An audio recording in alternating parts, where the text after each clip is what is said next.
Hey everybody, Jack and Dylan here from Boondock Nation, and we just found this awesome new zone using the onX Offroad app. We were able to dive into the onX Offroad app and explore this area that we've been wanting to check out forever. Thankfully, we were able to find the trailhead, a parking lot, and are able to play around with the slope angle layers and the avalanche forecast on where we're riding today. But the planning doesn't stop there. Once we're out here, we use onX Offroad to navigate safely through the backcountry, minimizing our risk of avalanche exposure along the way.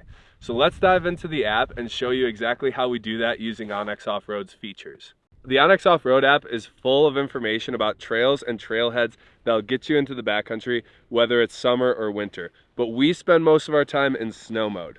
So in snow mode here, you can see that there are several features where you can overlay the avalanche forecast, private land data, and slope angle and slope aspect. Now this allows us to visualize which slopes we want to play on and which slopes we want to avoid. Here we could see some terrain traps in the bottom of what appears to be a creek and some more playful areas that we may want to check out too.